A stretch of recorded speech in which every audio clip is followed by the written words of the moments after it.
I spent a night at the historic Old Inn in Crawfordsburn. Here's my review.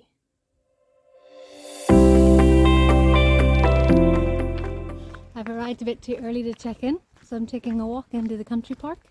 And it's really quiet and peaceful. It feels like there's nobody else here.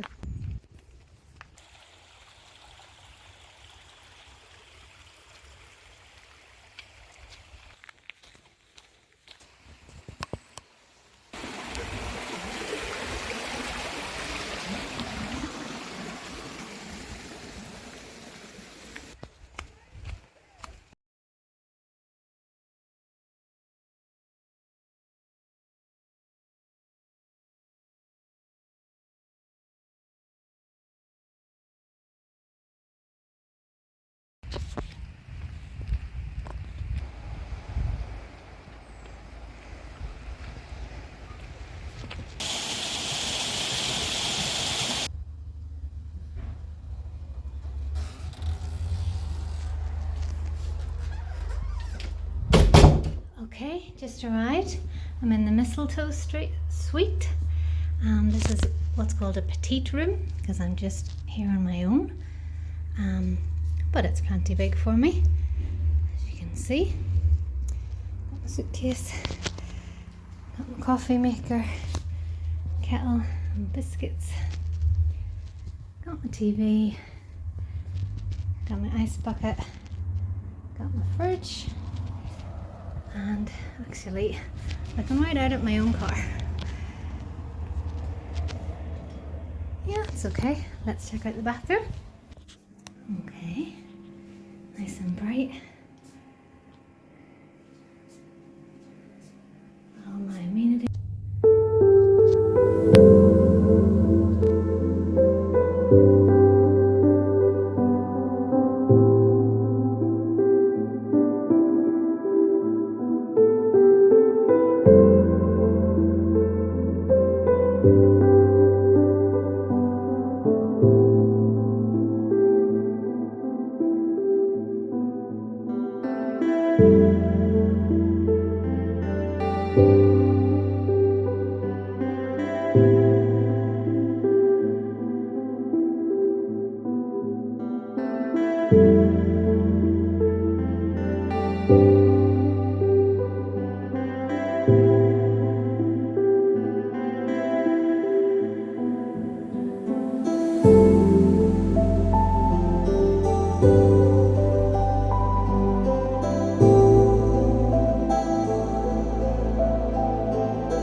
Spent a lovely night here at the Old Inn in Crawfordsburn, so I thought I'd give you my thoughts. It's part of the Bangor group, and as you know, I stayed in the Bangor a few months ago. If you watch my channel, you'll have seen my review on that. And so I guess I was kind of expecting very much the same vibe, the same standard. And I have to admit, it's not quite. It's like the Bangor, but not quite. I think first of all, the clue's in the name, the Old Inn. It feels very old. I feel to an extent they've embraced that and they want to keep that look of being an old inn, but in the same way it does feel like a lot of things could do with being modernised and updated a bit. The decor, the stuffed animals, that's just weird. That just creeps me out. There's also a weird painting above my bed, well, to the side of my bed, of this creepy old man, and I didn't really like that he was looking at me the whole time because it's so old. It's very inaccessible for people with disabilities. I think I saw a lift that could take you up to the second floor, but on the second floor, like every few steps, there's a few steps up or steps down again. And I heard them mention to somebody that there's a ramp, But I was thinking, like, if you were on the second floor, you would just be constantly moving that ramp because there's just steps everywhere. The staff were really lovely, very attentive, all very friendly. I couldn't fault them. The spa was really nice. It's very small compared to the spa at Galgorm. And on one hand, that's lovely. It's only available to hotel guests, so it doesn't get anywhere near as crowded as the one at Galgorm does. It's very easy to find a spot. It's very easy to get a turn in the hot tub, in the jacuzzi, in the sauna, etc., and to have each of those facilities to yourself. The downside to that, to it only being open to guests, one of the reasons it's only open to guests is because it doesn't have a changing facility. So you get ready in your room and then head down to the spa.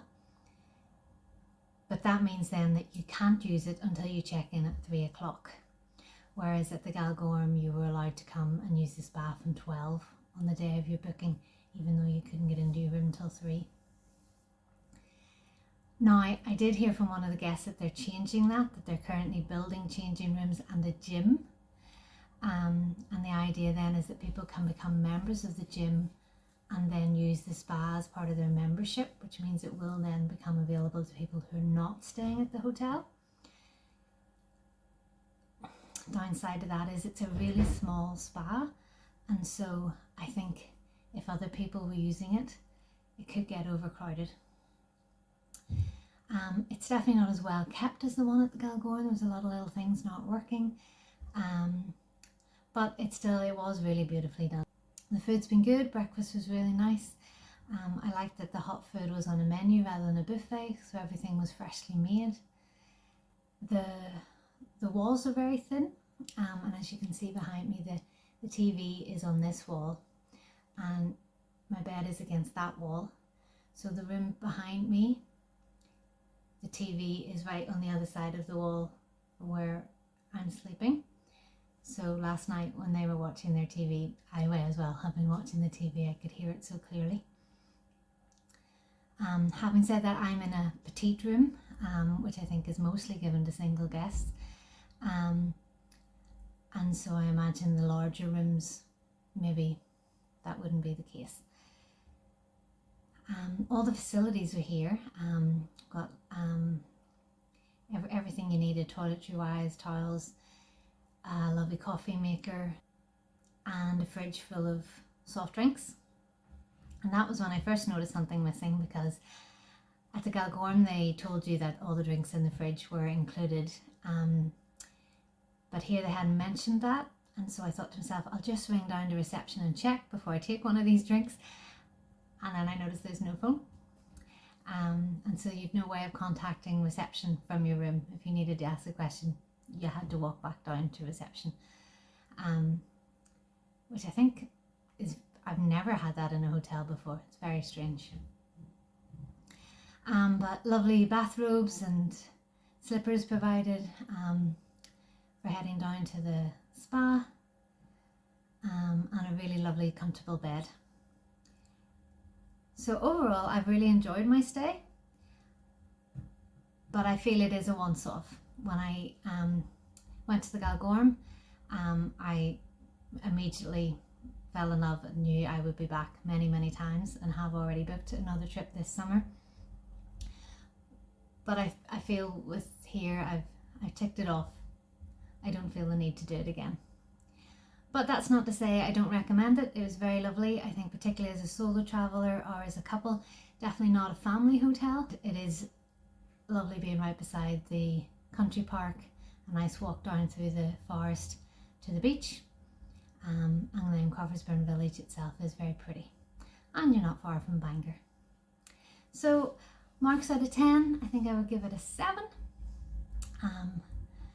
And yeah, if you do book soon, I hope you have a lovely time.